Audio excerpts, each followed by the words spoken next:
Day Abbott! Costello here, you are late as usual. I thought you were coming back from Washington with me after the president's big birthday ball. I was, Abbott, but I stopped off at the White House, walked up the steps, rang the front bell, the door opened, and boy was I surprised. What happened? Eleanor was home.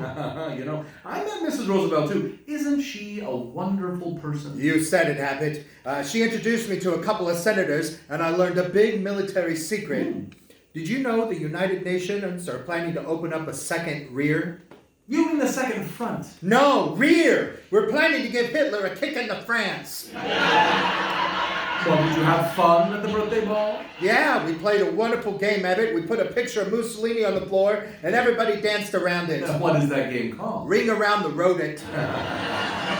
Well, playing games is all right, but your conduct at dinner was terrible. What was the idea of giving Governor Dewey a hot foot, huh? Did he say anything? I'll say, it was the first time a Republican ever made a fireside chat. But that none of the Hollywood crowd would have anything to do with you. All you did for the rest of the night was lean against W.C. Fields. That's right, Abbott. Well, did Bill Fields, what did he do after you left him? Well, he fell down. Well, you just must admit one thing, Costello. Down in Washington, everybody is so nice and friendly. Yeah, they all talk with southern accents. I walked up to one guy and I said, well, shut my mouth. And he did. All right, look, Costello, there is no use arguing with me. You are not going with me tonight. I have got a date with Constance Bennett, the movie star. But gee, Abbott. Quiet, I've got to call her and arrange things. So, look up her number in the phone book, all right? Bennett, B as in Bertha, E as in Edith, N as in Nora, N as in Nancy, E as in Esther, T as in Teresa, and T as in Tessie. Make up your mind. Which date do you want? What makes you so dumb? I don't know. I guess it just comes natural. I want Connie Bennett, so look her up in the phone book. The names are alphabetical. Constance Bennett, letter B. Well, letter B. I'm not bothering her. Costello, letter B in the phone book. Letter B? Any place she wants to be. I don't even know the girl. You dummy. You dummy. I told you the names are listed alphabetically. Abbott would be under A. Bennett under B. Now, what's your phone number? My phone's under the table in the bedroom. Give me that phone book. All right, now here it is. Look, Constance Bennett, Wyoming 88900. Now you dial W, Y. I don't know. You don't know what? Y-W. Listen, numbskull, you don't dial W. You dial W, Y. You tell me why. I just told you why. Look, you want me to get the phone number? The first letter is W. Now tell me the second letter. Why? Just because I'd like to know. That's why I told you. You told me what? What is not in this? Who's not in this? Who's on first? Oh, don't get into that baseball stuff. Costello, when I say why, I don't mean why. Abbott, when I say you're crazy, I don't mean you're crazy. No, what do you mean? I mean you're nuts. Costello, the number is WY 88900. Now get it for me. Okay. Dial. All right. Hello. Bonjour. L'amour. Trois si monseigneur. Why are you talking like that? It's a French phone. Will you please dial Connie Bennett, her number? This dial is no good. What's the trouble? It's got holes in it. Costello, I am losing my temper. Dial the number. It's no use, Abbott. The dial's broke. What do you mean, broke? Every time I move the little hole around, it comes back. Stop wasting time. Give me the phone. All right. Hello. Connie, this is Bud Abbott. Is our date still on for tonight? Oh, that is swell. I'll expect you here at 8 o'clock for dinner. Just the two of us. Goodbye, Connie, darling. Look what I got, Abbott. I just bought a carrier pigeon. I'm going to train him. You are training a carrier pigeon? What for? I want to send the bird to Germany right in Hitler's face. Wait a minute, Costello. What's the idea of coming into the studio barefooted? The government, they won't let him make shoes anymore. What are you talking about? Well, didn't the government say everything for victory and nothing for defeat?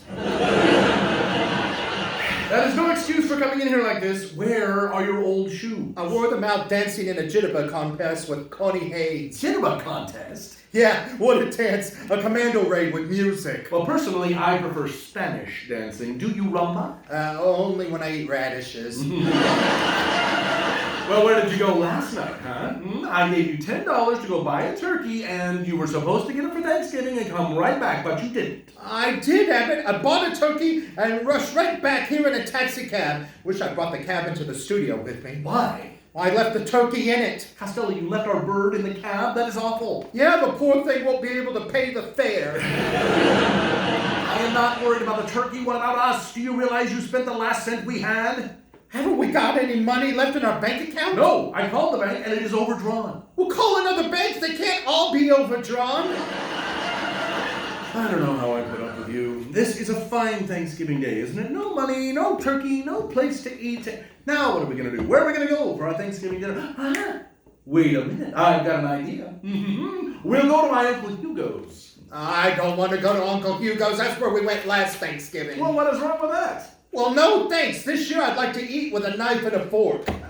Why do you make fun of my relatives and their manners? After all, there were 12 people at the table and 13 pieces of turkey. Everybody was nice enough to offer you the extra piece. Yeah, but when I reached for it, the lights went out, and when they came back on again, I had 12 forks stuck in the back of my hand.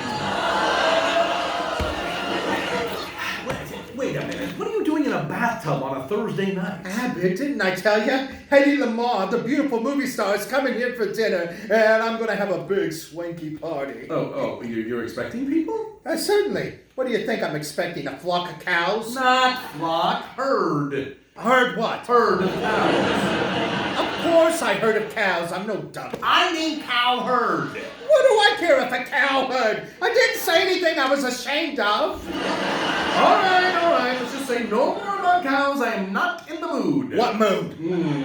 A cow mood. Who cares if a cow moves? Just let her move. Forget about cows. You do not know one thing about cows. In fact, did you know that you actually realize that cows give milk? No, she don't. You gotta take it away from her. That is the first thing you said right all night. You take the milk from the cow's udder. I beg your pardon? The cow's udder. The cow's udder what? Costello, you take the milk from under the cow. You mean the crankcase? that thing that's fastened to the cow's skin? Not skin, hide. Why should I hide? I didn't do nothing. No, hide on the cow. How am I gonna hide on a cow? Listen, hide the cows outside. Well, bring her in and let her listen to the program. Bah!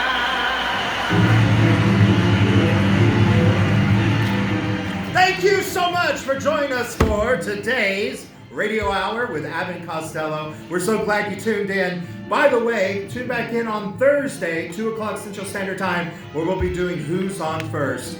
Now, while you're at it, why don't you make a little donation to Plaza Theater Company? We'd love to have any help that you could spare us at this time. And with that, we'll see you on Thursday.